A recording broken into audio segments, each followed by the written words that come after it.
Great. Well, welcome all once again to part 3 of the Theology of the Body and the Original Unity of Man and Woman by St. John Paul II.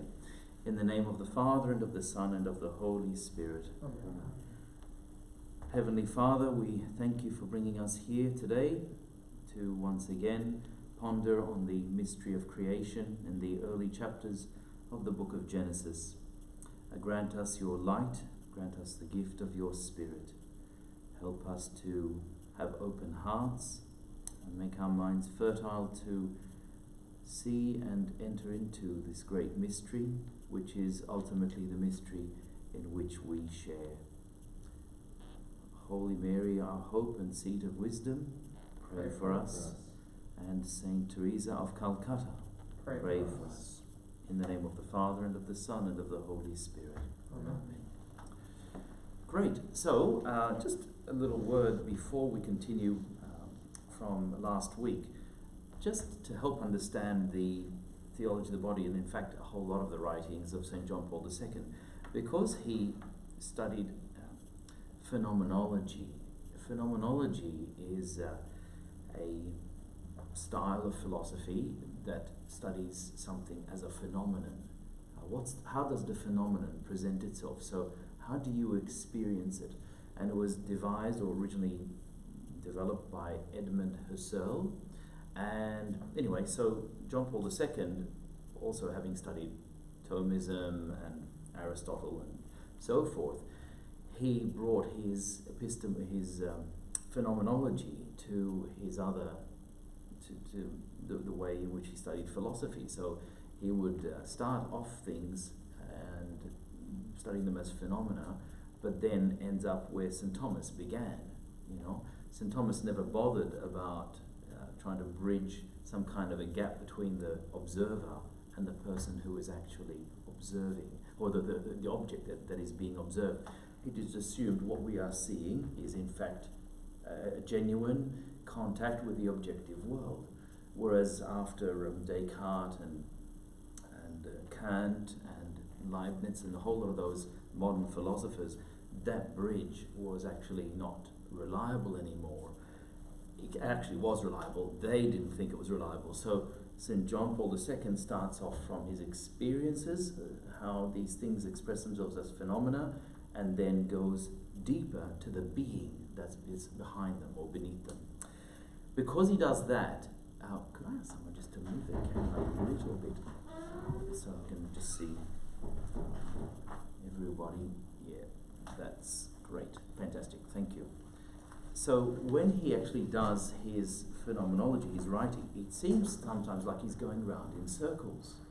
But he's actually not going round in circles. He is spiraling, you might say, but he's actually just looking at the subject and then turning it around a little bit, and then turning around a little bit more, and a bit more, just till he gets the whole view of it all.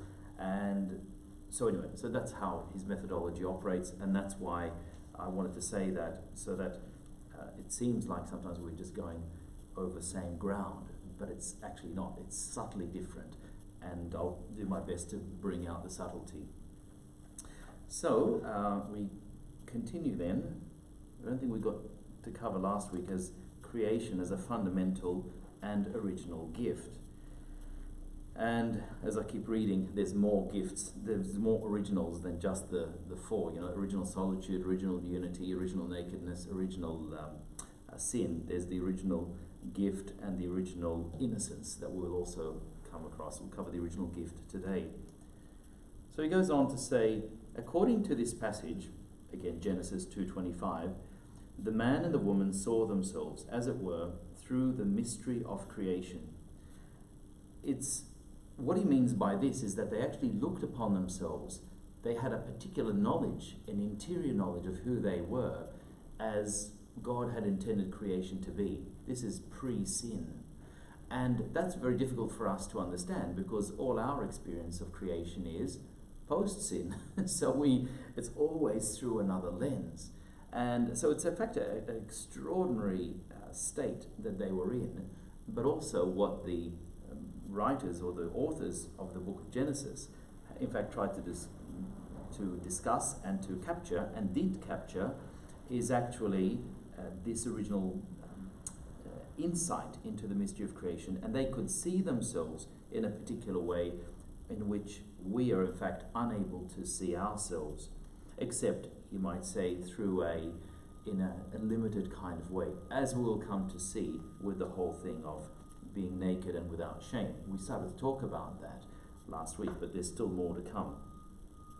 It is also, he says, it also has an interior dimension of participation in the vision of the Creator himself, that vision of which the Elohist text speaks several times. God saw everything that he had made, and behold, it was very good. You might think, well, what on earth does that mean? Because the man and the woman are now made in the image and likeness of God, we were told from in the early, I think the first week, that the image of God wasn't perfect in the human beings until the woman was created. Do you remember that part? Okay, great. So now he experiences himself man in all his bodiliness as a subject, that is also a personal subject, that he's actually able to relate now with the woman and the woman with the man. And so there's a community there, albeit of two.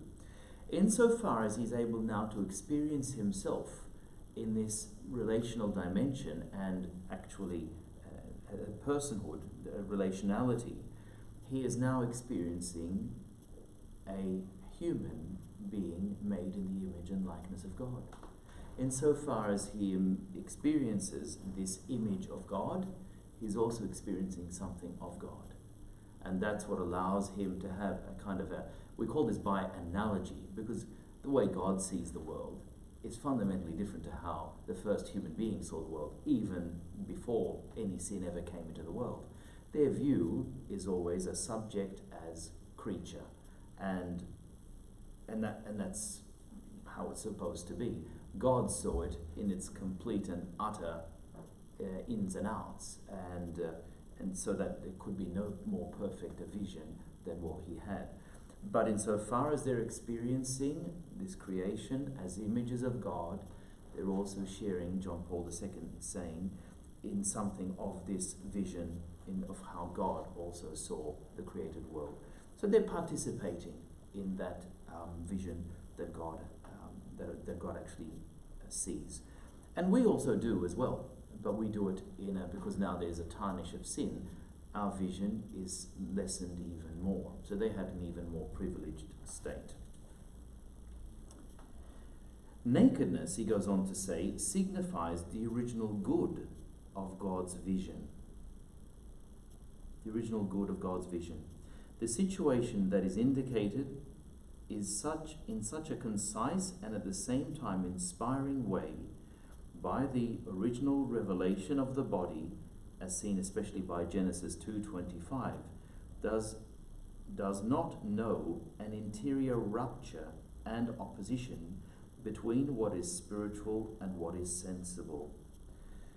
What he's getting at here is that the original nakedness, and he spent quite a bit of time talking about it, he's saying, well, when the human being experiences himself, herself, okay, there's a bodliness.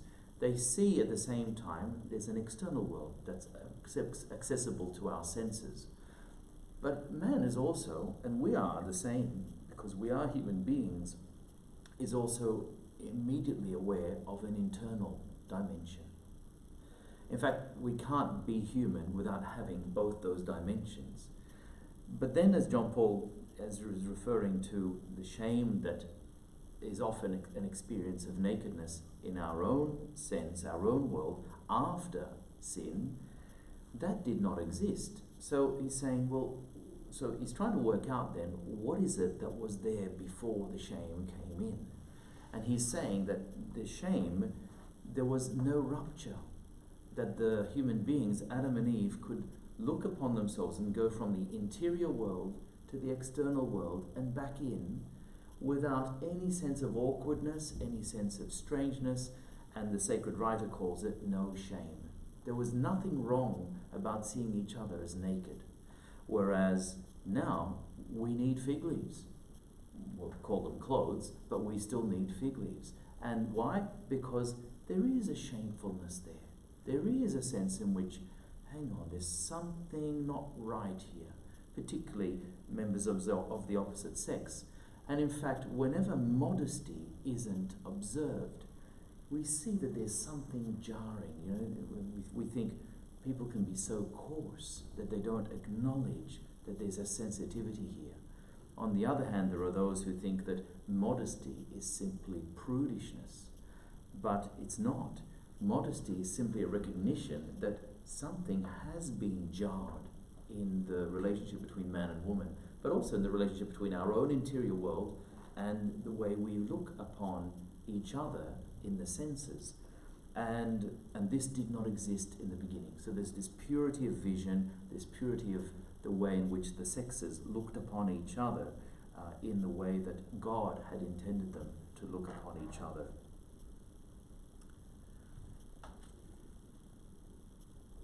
They see and know each other with all the peace of the interior gaze, which creates precisely the fullness of the intimacy of persons.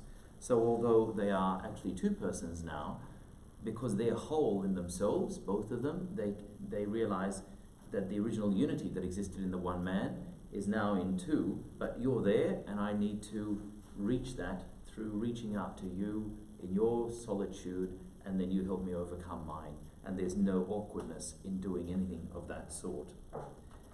Shame brings with it a specific limitation in seeing with the eyes of the body. This takes place above all because personal intimacy is disturbed and almost threatened by this sight. Isn't that true? I mean, I mentioned last week some of the examples of how, newlyweds, they can have different responses. Those who particularly have lived chaste lives, as they come to the conjugal embrace for the first time, there can be a sense of, wow, okay, we've resisted this up till now. They've wanted to come together, but they've resisted, but now it's okay because they've made this commitment to each other in the vows. And there's an adjustment that's going on. Eventually, after husband and wife have been married for some time, there is a you might say, or the way it's been described to me, is like a modesty in between the couple. But then so they could look upon each other with that sense of there's no shame, but a sense of love, a sense of respect for each other in their bodiliness, but it's exclusively amongst them. It's not for those outside, and not even, for instance, for children in any way of their own family, because it's outside of their particular relationship. At the same time, they communicate on the basis of that communion of persons in which, through femininity and masculinity, they become a gift for each other. In this way, they reach, in reciprocity, a special understanding of the meaning of their own body. The original meaning of nakedness corresponds to that simplicity and fullness of vision. And he says, and we will call this nuptial. So, hence the nuptial meaning of the body is actually geared and enshrined in the very figure, the very psyche, this is not his language, it's mine, but the very way in which the bodies are shaped. Obviously, to be able to come together as in one flesh and to reach out to each other as a gift.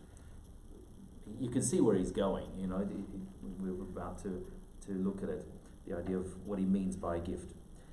Now, it is opportune to turn again to those fundamental words which Christ used, that is, the word created and the subject creator. They introduce in the consideration made so far a new dimension, a new criterion of understanding and interpretation, which we will call hermeneutics of the gift. Keep reading a bit more, then I'll explain a bit more. In the beginning, God created the heavens and the earth, to Genesis 1:7-27. So God created man in his own image. Fine. God reveals himself above all as creator. Christ referred to that fundamental revelation contained in Genesis.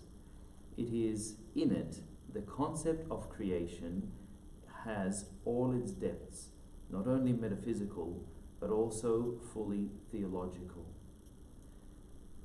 The Creator is He who calls into existence from nothingness, and who establishes the world in existence and man in the world, because He is love. So the gift is being made, that God makes the world and offers it as a gift to the man. But the man is found, lonely. He can't exactly offer the man to the world as a gift. And that's when he has to make the woman. The woman now, they're offered as a gift to each other. And the world is given to both of them as a gift. But then the idea of the gift is in precisely being able to love someone.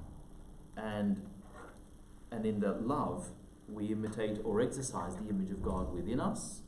And in that love is how we make a gift of ourselves to another.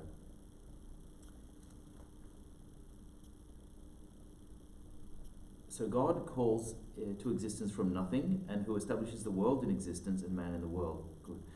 Because He is love. Actually, we do not find this word in the narrative of creation. However, this narrative often repeats. God saw what He had made, and behold, it was very good. The first chapters of Genesis introduce us to the mystery of creation. That is, the beginning of the world by the will of God, who is omnipotence and love. Consequently, every creature bears within it the sign of the original and fundamental gift. So the gift here is putting the focus on, is saying that the fact that God's creation is out of nothing, ex nihilo in Latin, it's gone from nothingness. So the fact that something exists, it has been gifted with the chance of existence. And then God has made a whole lot of other things in this world, plants and non-animate creatures and animals, all for the ultimate gift that He has created on the sixth day of creation, namely the human being. And the fact that, so what he's also saying is that the fact that we are, and everything that is, the isness of something, means it is a gift. It is a gift from God who caused it to be. Because everything that we see, one of my favorite theologian really, von Balthasar, he says in his volume 1 of the Theological Aesthetics, he says the entirety of the universe as a whole, I'm paraphrasing here, is a monstrance of God's real presence. It's an interesting way of putting it. I mean, he's using sort of sacramental language, but for those who are looking for evidence that there is a creative mind out there, that there is an intelligent design, just look around, he's saying, and everything that is pointing to something beyond it. Because in the study of metaphysics, which is really the most difficult branch of philosophy, it's studying being as being. So anything that exists, all things that exist, that's what it's studying. It's saying that when you look at a being, either it is its own cause, or there's got to be something else that caused it. Now, everything else that we know of, that we experience, is not its own cause. Look at the table here in front of me. This is not its own cause. It was caused by a whole lot of others, a person, someone designed a machine, whatever. You look at cars outside, you look at the plants, you look at animals. They're all caused by someone else. Look at ourselves. We are not our own cause. So there has to be something that has ultimately caused itself, and that thing is God. And if there isn't something that has caused itself, is its own cause, then it cannot be, nothing else could have been caused. So he's just simply pointing back to what is Thomistic, that the fact that anything exists is ultimately pointing to the reality that God has made it. It is a gift because it has come into being. and it did not cause itself.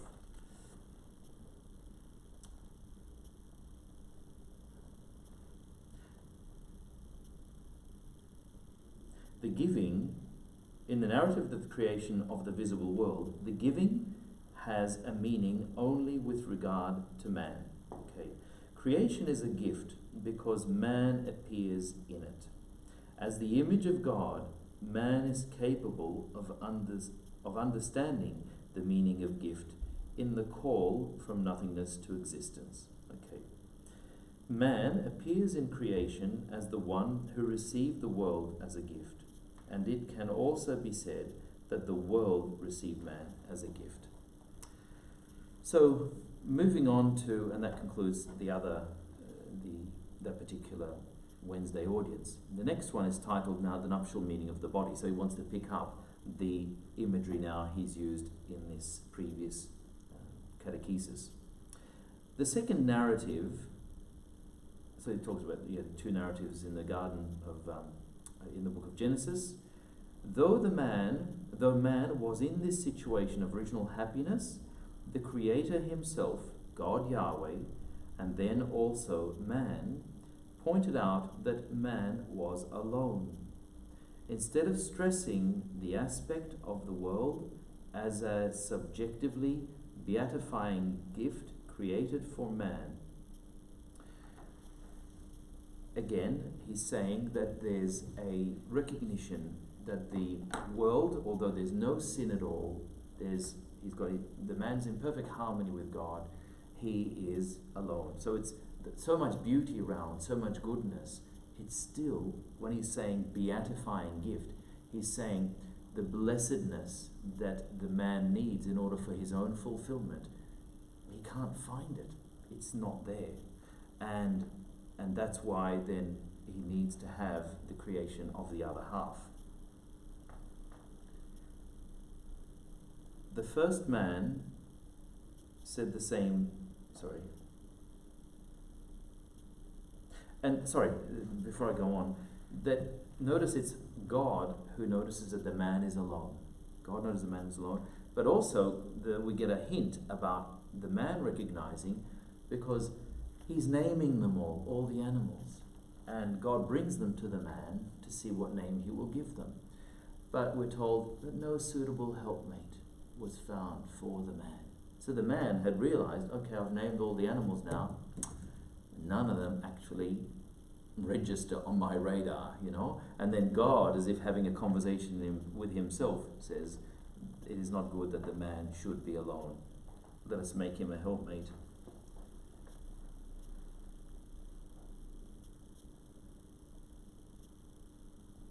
Okay, so none of these, the animalia, offered man the basic conditions which make it possible to exist in a relationship of mutual giving. Okay, the gift reveals, so to speak, a particular characteristic of personal existence, or rather of the essence of the person. This is a fundamental insight, because we are made to be a gift for others. We're made to do that. And as he will say later on in the following catechesis, which I hope we'll finish today, in fact, that's an essential element of our own fulfillment as human beings. If we want to be happy, then we need to make a gift of ourselves to someone. In fact, he's quoting the Gaudium et Spes, the last document of Vatican II, where he's saying that man realizes himself through a sincere gift of himself. And that sincere gift is a genuine undertaking that has to be brought about desired by each of us and lived out each day. And to the point that we succeed in this, we also succeed in happiness. To the point that we give in to our own selfishness, we in fact miss out on happiness.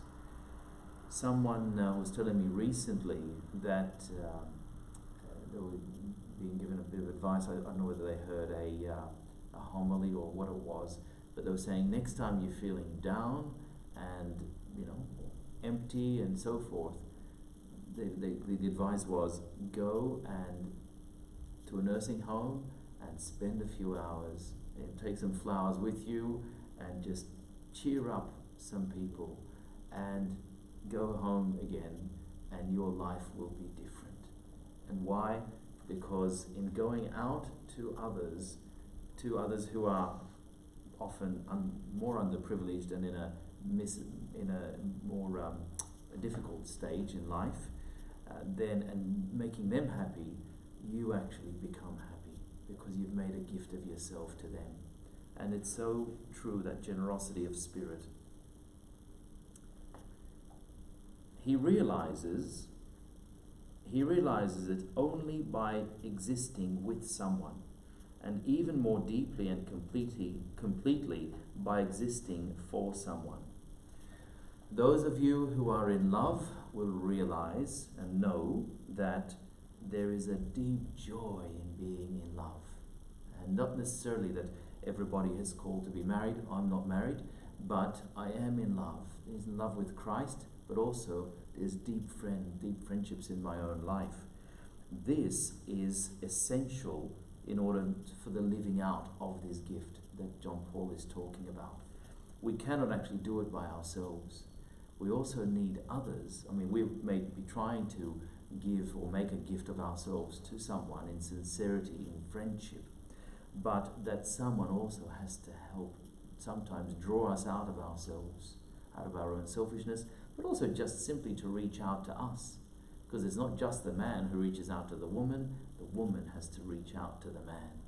And in so doing, the gift is reciprocated, but also we are fulfilled as well.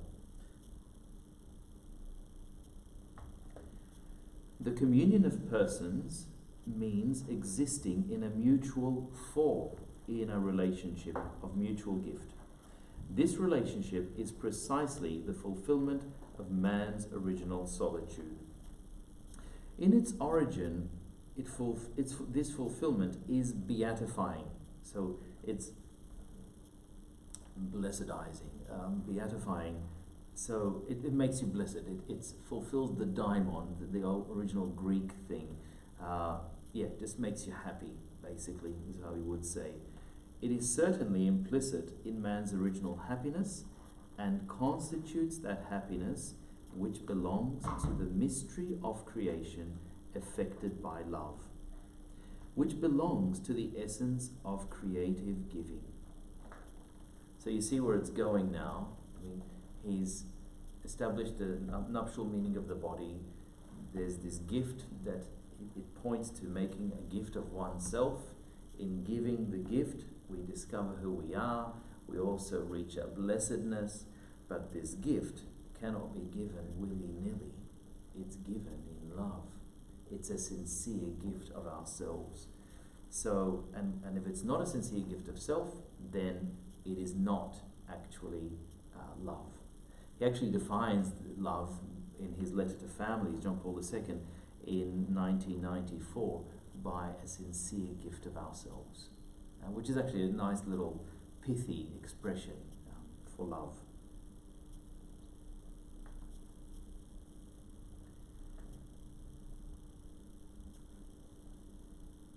This beginning, in inverted commas, belongs to an adequate anthropology and can always be verified on the basis of the latter.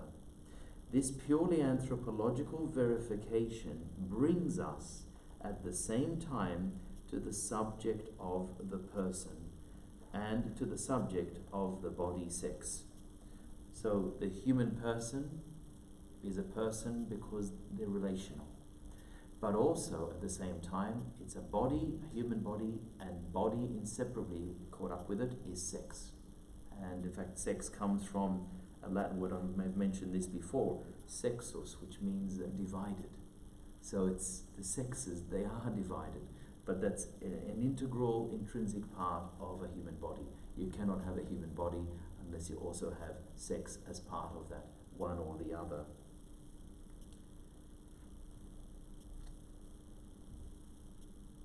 When the first man exclaimed at the sight of the woman, "This is bone of my bones and flesh of my flesh," he merely affirmed the human identity of both.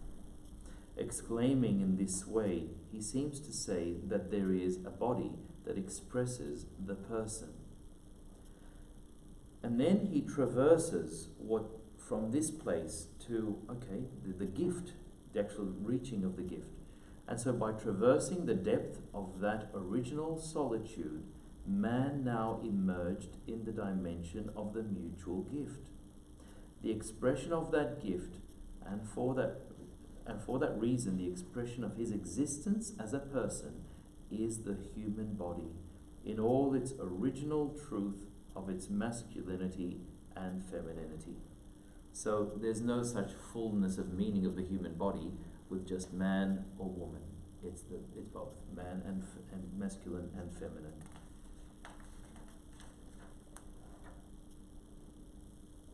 Masculinity and femininity, he continues, namely sex, is the original sign of a creative donation and an awareness on the part of man, male and female, of a gift lived in an original way.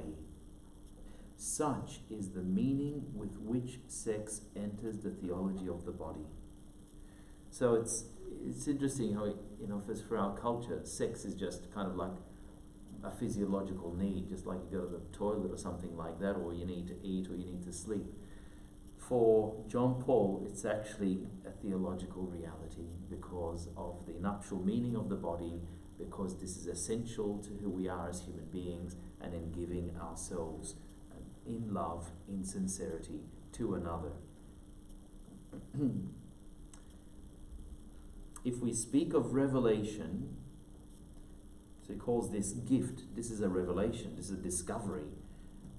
And at the same time of discovery, we do so in relation to the specificity of the Yahwist text. Okay, I've gone over that as well. This meaning, inasmuch as it is revealed and also conscious, that is lived by man, confirms completely that the creative giving which springs from love has reached the original consciousness of man. It becomes an experience of mutual giving, as can already be seen in the ancient text, that nakedness of both progenitors, free from shame, seems also to bear witness to that, perhaps even specifically.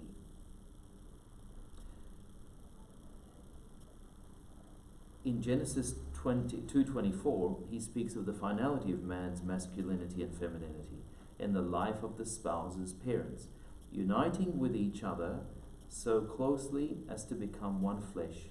They will subject their humanity to the blessing of fertility, namely procreation, which the first narrative speaks of. So now, not only are we looking at overcoming the solitude of one person with the other, realizing the original unity, the nuptial meaning of the body, the revelation that is there, but now, hang on a minute, in coming together, discovering this gift that we are, we actually can bring forth another human being. So this fruitfulness and the original design of the Creator is actually able to keep on going now as a blessing.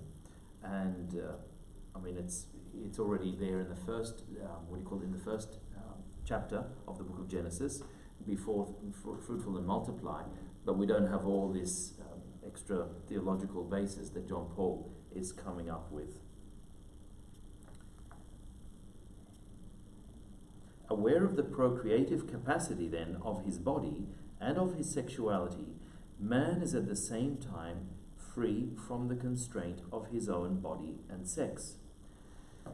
Remember, he spent all this time to try and work out what does it mean to be naked and without shame. He's saying there's no rupture between his outside world and his inside world, but that this man or this woman as a person is able to reach beyond themselves and is able also to reach out in gift. There is no constraint, there's no inhibition.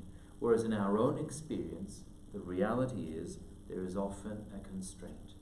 And it's precisely through growing in love and maturity and in holiness that these constraints are lessened.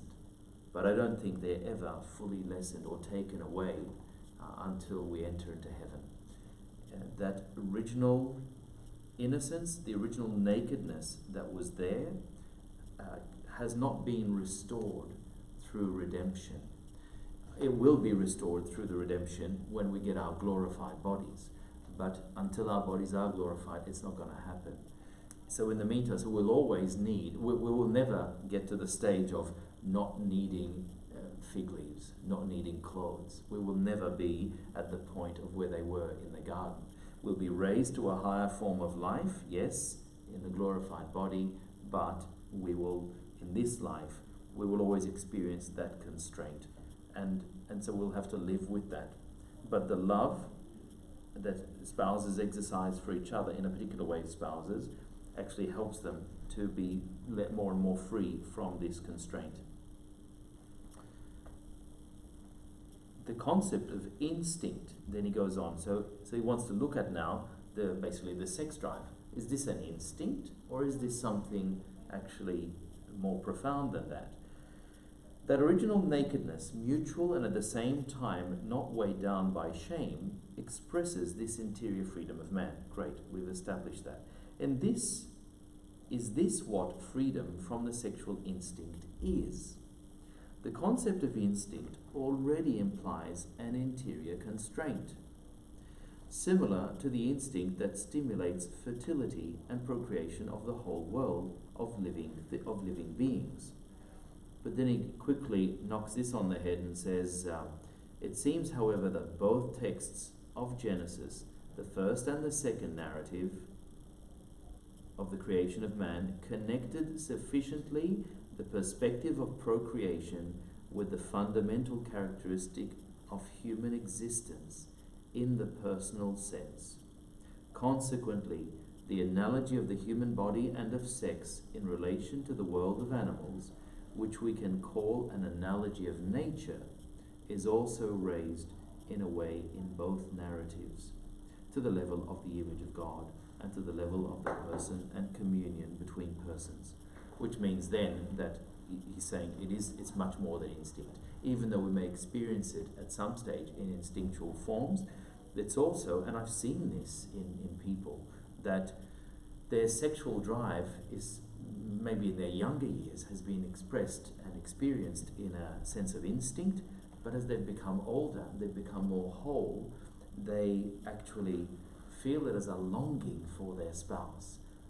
And it may or may not express itself in a genital way, but it's the sex drive that's actually driving them to be united with their spouse. And I think that's, in a sense, a certain elevation of something that is just an instinct to something that has an instinctual dimension, but is also profoundly human. How are we going with? Okay, great. We should finish just in time then. The human person, then, we go to the next catechesis, becomes a gift in the freedom of love. The revelation and at the same time the original discovery of the nuptial meaning of the body consists in this. It presents man, male and female. Presents man, male and female, in the whole reality and truth of his body and sex. They were naked, and at the same time in full freedom from any constraint of the body and of sex. It includes right from the beginning the nuptial attribute, that is, the capacity of expressing love, that love in which the person becomes a gift, and by means of this gift fulfills the meaning of his being and existence. Just think about that for a bit. That's the gift. In other words, he keeps coming back to it again and again, and now it's very much drawing in the gift, the idea of love. It can only be done by love, this gift. And he discovers the meaning of his being and existence. Not just part of it, but in this kind of his meaning. He fulfills the meaning of his being. It then added that man can fully discover his true self only in a sincere giving of himself. This is Vatican II he's quoting, and I've already mentioned that. Man or woman, in the context of their beatifying beginning, are free with the freedom of the gift. So they're experiencing the reality of humanity in a way that we simply can't. And they had that before any sin ever came into existence. And John Paul's really at pains to bring this out. We mean here freedom especially as a mastery of oneself, self-control. And we know that we can always keep growing in self-control. I mean, people do reach a certain mastery. But then again, when you think of, for instance, sexuality, whoever has a fully, completely mature sexuality, I mean, even older people who often have more mastery than younger people, nevertheless, there's still a growing and a maturing that has to be done. So it's part of the mystery that we experience now after original sin. This freedom makes possible and qualifies the nuptial sense of the body. Okay. Free interiorly from the constraint of their own bodies and sex, free with the freedom of the gift, man and woman could enjoy the whole truth, the whole self-evidence of man, just as Yahweh had revealed these things to them in the mystery of creation. This truth about man, which the Concilia text states precisely in the words quoted above, has two main emphases. So man discovers himself only through a sincere gift of self. The first one affirms that man is the only creature in the world that the Creator willed for its own sake. And the second consists in saying that this same man, willed by the Creator in this way, right from the beginning, can find himself only in the disinterested giving of himself. This can seem a bit strange. What does it mean to give oneself disinterestedly? Now, we make a gift of ourselves to another, but what does he mean by disinterested giving of ourselves? Isn't this, when we give ourselves, don't you want to know who you're giving yourself to? Why is there a disinterest? And what he's getting at is that there is a real interest in that, for sure, in giving ourselves to the person that we're giving ourselves to. But at the same time, it means, what is my motive? It's not about hoping to get something back. It's not in a sense of exploitation. So the disinterested giving of ourselves is about a desire to give myself in love without necessarily receiving something back. And that is ultimately the real hallmark of love. Insofar as there is some motive underneath that is hoping to get something back, then it risks being manipulated. And this is really what differentiates, or makes the difference between true friendship, so whether it's spousal friendship or the friendship of just two dear friends, or a business relationship. The business relationship is always a relationship where we are connecting with each other because of a common interest in business. There's an end in mind. And whereas in real friendship, the end is the person who I am loving. And ultimately, of course, even more so in the case of the spouse. So that's the disinterested self-giving. I think it needs a bit of explanation. This rereading then helps us to understand even more the nuptial meaning of the body. As we have noted, at the root of their nakedness is the interior freedom of the gift, the disinterested gift of oneself. Thus, man, in the first beatifying meeting, finds the woman, and she finds him. In this way, he accepts her interiorly, and he accepts her as she is willed for her own sake by the Creator, as she is constituted in the mystery of the image of God through her femininity. Otherwise, there is if it's not this disinterested loving, there is always the risk of either taking someone for granted that they will fulfill you and you don't have to do something for them, or just that the purity of what we're actually doing in making a gift of ourselves will somehow be compromised. Okay, I might leave it there and just allow for a couple of moments for questions if there are any. Yeah. At the start, you were talking about sort of the original vision or understanding that that was there, but then you said that there was lenses that came with sin, like that we Yes. view things The through. constraint, the original constraint. What's an example of like a lens or? Well, it's hard because we're talking about our very fundamental way in which we view things. This is just as an analogy, it's a bit like what happens when we're growing up. As a child, we think our parents are infallible and that they're all powerful, they're very strong, they're very wise, loving, knowing. And then something happens when we hit the teenage years. We begin to see that our parents aren't so infallible, that there are cracks there. We can never go back to the way we used to look at them before in our childhood. They're always, now as we grow older, then we see them as frail and flawed human beings, just like each one of us. Even though at one time in our lives we viewed them with this awe and wonder. And so we could, just as we can never go back to that place where we could look at our parents as if we don't know about them what we do know, so too Adam and Eve could never go to that previous place because now something had been ruptured.